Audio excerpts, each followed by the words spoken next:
Okay, in this video, I'm going to allocate landing costs from another bill, from another supplier to the original bill.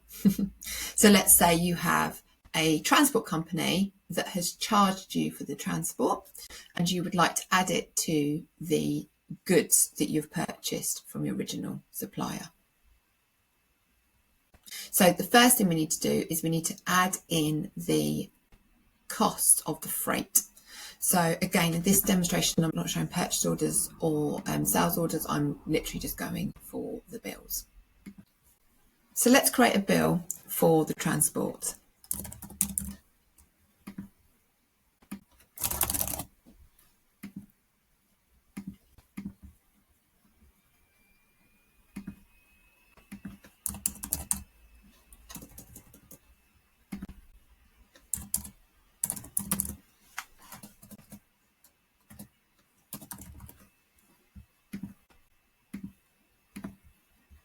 So in this instance, we have just purchased some freight. We know that we have one unit and it's cost us £1,000 to bring in these particular goods. Now, notice at the top, we've got a landed cost allocation here. So it's telling us we have this £1,000 sitting here that we're waiting to allocate. We know that this landed cost is currently sitting on our cost of goods sold as an expense on our profit and loss account. But we want to capitalise that against some goods that we've purchased. Let's purchase the goods here. Now,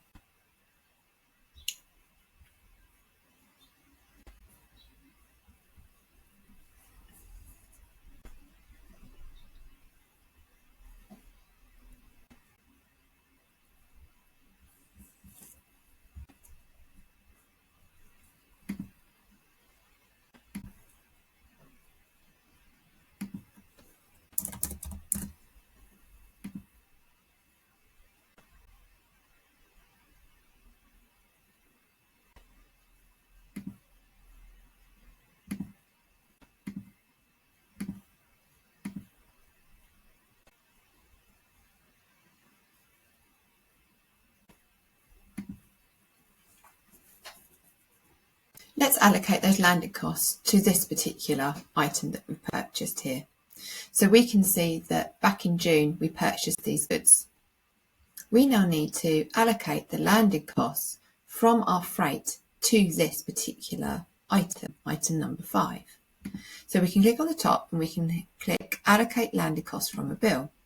So we're selecting our vendor, which was our Young Bros. It's saying which bill is it. So I'm choosing my bill and I'm saying my landed costs. So it's the service that I chose. So it's saying, how do you want to do this? Cost to quantity or the value, dimensions or weight? So I'm doing this over quantity. And I'm going to do this again over all items. And I'm saying that my £1,000 has to be shared equally over my £200 worth of the goods that I've purchased. So this item now isn't worth £200 to me. That item is worth £1,200 because I've added the landing cost to it.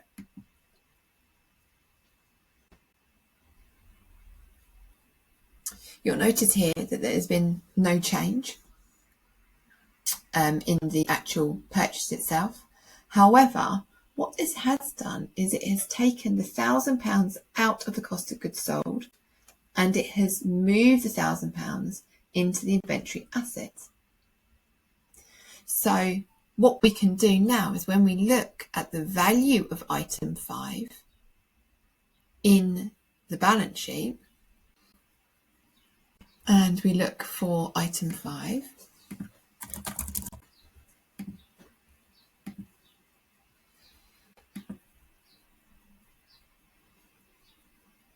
we can see here that the value of the bill on the 16th of June has now gone to £1,200.